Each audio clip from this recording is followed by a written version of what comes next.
Jadi kalau dilihat profilnya, ranting itu kebanyakan buatnya masjid, Mas. Kenapa? Masjid itu ibaratnya orang tuh nggak perlu mikir, Mas.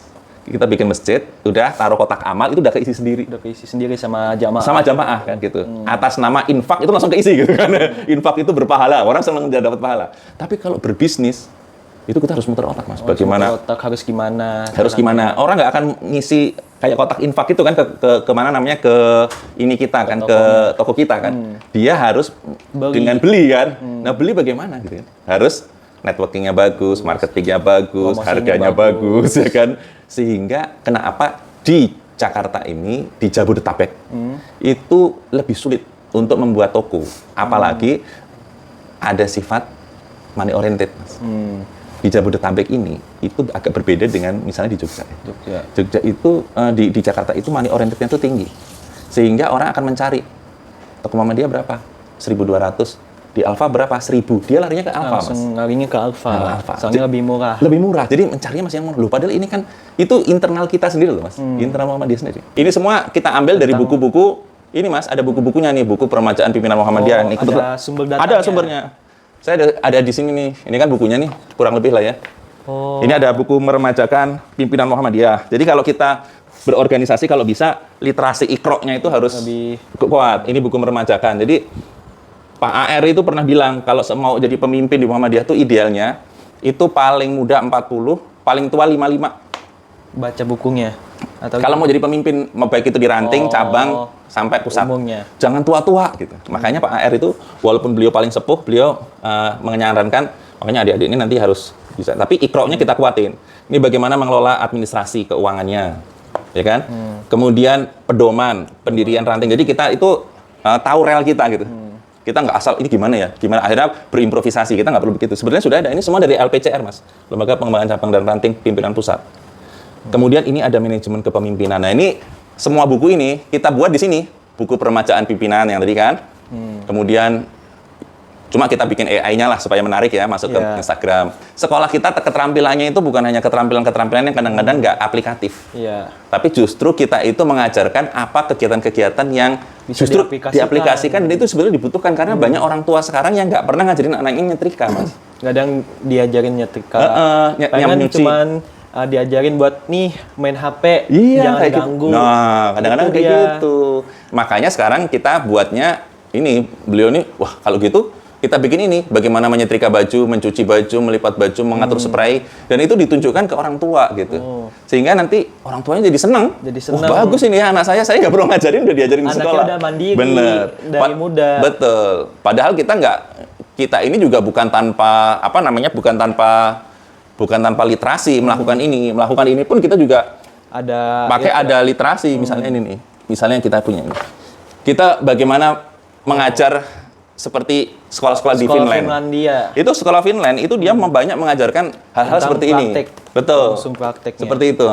Makanya kita, bagus, Mas. Dan itu ternyata apresiasi orang tua. Katanya psikolog ya. Salah satu unsur kebahagiaan itu kemandirian, Mas. Jadi kalau kita bisa mandiri, itu rasa kebahagiaannya lebih besar. Kita nggak terlalu banyak bergantung pada orang.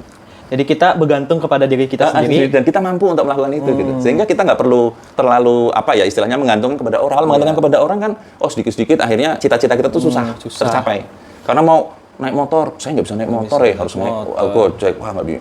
Saya mau mau belanja, saya nggak punya ini ATM atau nggak. Nah, sehingga akhirnya kita sangat tergantung pada orang lain, nggak maju-maju. Ininya ini termasuk buku moderasi beragama nanti.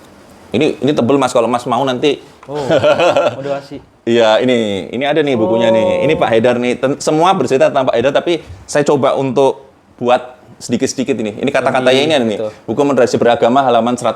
Nah, jadi nanti kalau Mas mau beli bukunya, tinggal melihat. Makanya ini semua kita buat sedemikian rupa supaya mudah dibaca sama semua generasi. Karangan. Dan tapi sumbernya itu memang dari semua semuanya udah ada di buku. Sudah di buku ini gitu. Itu makanya kayak gitu. Harus literasinya. Kita kan ikroknya kan harus kuat gitu kan. Islam itu pertama kali itu suruh baca loh, bukan suruh. Semua kegiatan kita tulis di sini. Mau mengerjakan sesuatu, saya ngikutin standar operation prosedur. Tapi ketika di dalam pekerjaannya mungkin ada sedikit, saya udah ikut SOP tapi kok belum sukses ya. ternyata harus diginiin supaya sukses. Nah, diginiinnya itu harus diupdate ke SOP-nya tadi. Makanya tulislah jalankan apa yang kamu tulis dan tulislah apa yang kamu jalankan. Makanya kita ngikutin apa yang ada di literasi, kemudian kita kerjakan. Ketika terjadi sesuatu di lapangan, kita tulis lagi di situ. Oh, sebetulnya harus seperti ini. Kita bikin grafiknya, kita bikin ininya, kita bikin mappingnya, supaya apa? Supaya tetap semua kendala-kendala itu tercapture di sini. Dan bisa dievaluasi. Bisa dievaluasi, itu yang penting, Mas. Nanti Mas mau nikah, ya kan? Pernikahan itu proyek. Project juga. Karena proyek itu kan sebetulnya sesuatu yang dikerjakan dengan batas waktu tertentu, dengan memperhatikan apa? Jadwal, terus biaya, sama kualitas. PMBOK ya, kalau teman-teman udah pernah dengar atau belum tuh PMBOK ya? PMBOK. Project Management of Body Knowledge. Jadi itu semua yang terkait dengan apapun kegiatannya mau kita jadikan proyek, itu mesti ada 8 unsur itu. Ada unsur people-nya, melibatkan orang kan sih. Ada unsur prosesnya, proses mulai dari merencana, proses untuk mengeksekusi, proses memonitor, itu kan ada tuh. Kemudian ada juga dari sisi environment-nya. Jadi kita bikin tim, tapi aku cari timnya yang orangnya nggak ego nih, orangnya yang asik nih, orangnya yang bisa kooperatif nih. Gitu. Bisa itu bekerja sama. Itu enviro-nya juga. Jadi membuat enviro yang terus good corporate governance tadi kan, yang jujur lah, yang jangan suka ngambil uang gitu kan kayak gitu. Nah, itu enviro-nya akhirnya harus dibuat. Kemudian nanti knowledge-nya, kita pengetahuan tentang proyek itu skopnya seperti apa, itu knowledge-nya harus tahu. Kemudian stakeholder itu orang-orang yang kira-kira akan berinteraksi dengan proyek itu. Misalnya nanti kita harus minta izin ke Pak Lurah, minta izin ke Pak Camat, minta izin ke Pak RT, Pak RW. Kemudian nanti ada dengan penyandang dana, misalnya kita mau bikin acara, ada penyandang dananya, itu stakeholder tuh, kita harus treat mereka. Treatnya gimana? Nah, begitu stakeholder nanti kita harus memikirkan value yang mau kita persembahkan tuh apa. Itu juga harus punya target. Oh, proyek kita tuh targetnya seperti ini loh, kesuksesannya harus seperti ini. Targetnya ada. Kemudian nanti harus ada menghitung resikonya. Itu harus yang ke-7. Yang ke-8 harus ada leadership. Nah, itu nanti silahkan lihat di PMBOK. PMBOK itu saya akhirnya kemarin saya pikir wah ini kayaknya perlu nih saya masukkan di di mana di sini. Nah, ini silahkan bisa dilihat di sini. Jadi di Indonesia itu ada 2 sifat, Mas. Yang pertama ewoh pekewoh, yang kedua ada lulu gue. Ewoh pekewoh ini orang Jawa. Ini biasanya bukan karena ini, tapi ini memang kenyataannya. Ewoh pekewoh ini itu menghasilkan mental kolaboratif.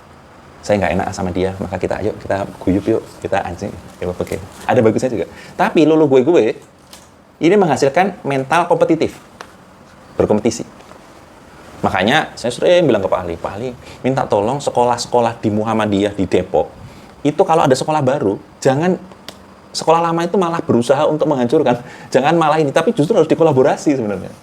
Itu terjadi di Jogja, Mas. Jogja itu sekolah yang senior, itu membina 5 sekolah paling tidak, sekolah yang baru bangun.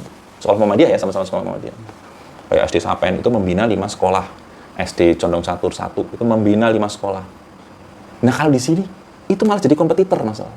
Setelah saya cek, benar, sifat di sana itu sifatnya kolaboratif. Ewoh pekewoh, saya nggak enak. Sama-sama Muhammadiyah kok, ya sudah ya, Dek, saya ajak. Itu di sana. Kalau di sini, ada sekolah baru nih, kompetitor saya nih, gitu. Jadi beda gitu. Ya itu ada, mau nggak mau, suka tidak suka, itu yang terjadi gitu. Makanya begitu ada toko kayak gini, warga kita sendiri itu masih menjadi kompetitor kita, masih bukan itu, nggak pure itu pasti akan beli ke kita, belum tentu juga gitu. Dia ngelihat Alfamart lebih murah ke Alfamart gitu. Ini kan makanya itu dia. Itu makanya ya itu jadi tantangan. Makanya jarang ada di Depok apalagi yang mau membuka toko. Coba aja lihat aum-aum di Depok. Mending bikin masjid. Nggak usah mikir kota infak penuh. Karena apa? Beliau bisa bilang, sesungguhnya pahala sedekah subuh itu. Nah, langsung ada sedekah itu. Jadi sudah ketolong gitu. Tapi kalau yang seperti ini susah, Mas. Marketing kita harus bagus, cari barangnya harus bagus, cara menjualnya harus bagus, networkingnya harus bagus. untuk orang bisa naruh duitnya ke kita, itu Mas. Itu tantangan tapi itu harus dilakukan. Mudah-mudahan nanti Muhammadiyah setelah ekonomi dan bisnis ini sudah dicanangkan lagi, mudah-mudahan di Muktamar November besok itu akan lebih banyak privilege lah bagi toko-toko. Mungkin akan dijadikan satu.